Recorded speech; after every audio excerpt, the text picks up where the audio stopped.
I was recently involved in a Luigi Circuit race that began on November the 26th, 2025 and ended on January the 29th, 2026. Pretty much I was trying to get first place on Luigi Circuit, but the condition was I was only allowed to make one input per day. Say for example I started on a Monday, 3, 2, 1 bang, the race begins. I press down the A button to accelerate forward. Boom, that's an input. Now I can hold A for as long as I please because that's still just one input, but here we come to our first dilemma, a turn. Now normally people would hit right on the control stick to steer their bike right in anticipation for the turn. However for me, that's 2 inputs at once, which is a big no. So what do I have to do here? I have to freeze the game, turn my monitor off, go about my day, then come back on Tuesday, unfreeze the game, and make my input for Tuesday.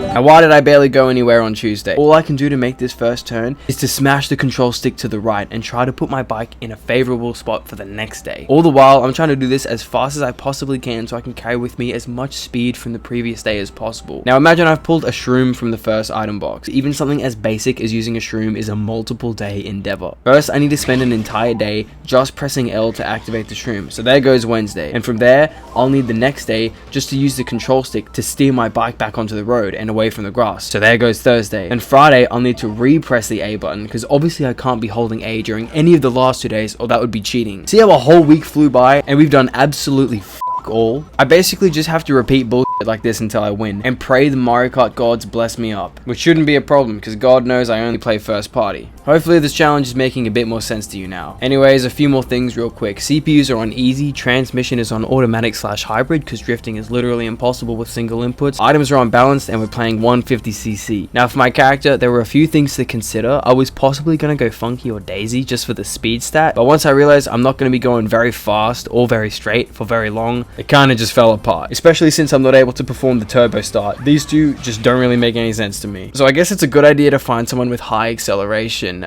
with all the stop starts I'm going to be doing. However, Baby Daisy repulses me and Toadette is a weak-minded fool, so the compromise is my boy Drybones. He's small, nimble, and quick to gain speed. The obvious choice for vehicle is the Quacker for acceleration, but for whatever reason I went Magicruiser for the off-road stat, even though I barely encountered any off-road.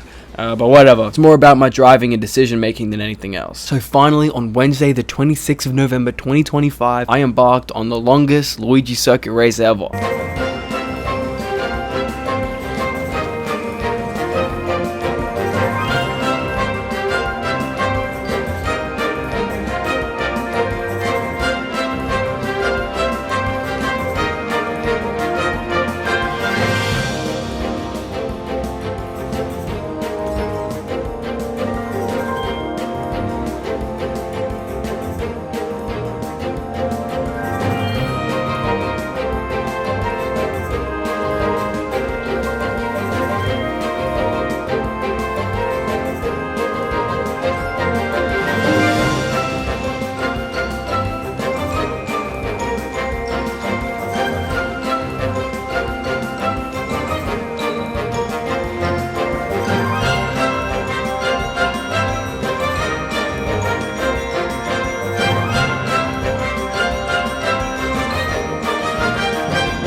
Oh my god, after 64 days we finally got here. That's a whole stack of days. Man, there were some close calls here and there. Cooper stealing all my freaking items, this green shell taunting me on day 62, threatening to erase months of progress. I swear it was so nerve-wracking hopping on each morning during the lap 3 days, which was like the 6th of January through to the 29th. It just felt like I'd come so far at that point already, and it'd just be heartbreaking to get taken out to some bullshit. I'd analyze the frame I'd previously frozen on and make a whole game plan for legit 3 seconds of racing. But even then I had some self-induced chokes, like lap 1 throwing this bomb messed my brain up and I panic paused. Like, it's no biggie, but it still wastes an entire day. It wasn't all hard knocks though. I had some real fortunate things happen to me too. Bowser eating shit on this banana peel, we mightn't have pulled it off if that didn't happen. I got some positive bumps that actually helped my alignment a lot. I even caught a slipstream at one point. Now, in case anyone cares, I have the full calendars updated with the accurate inputs for all the days. Wow, so cool. Now, I'll be honest with you, I actually noticed 2 small mistakes. I only found them while editing, so oops. Props to anyone that can actually find the 2 mistakes and comment the days. Overall, that was a pretty sick experience, and I feel like I really want to try this again with a harder map. Maybe something interesting, like Dry or Bowser's Castle would be sick. I'll put CPUs on hard as well, just to test the limits of my patience. Alright, until next time, YOLO!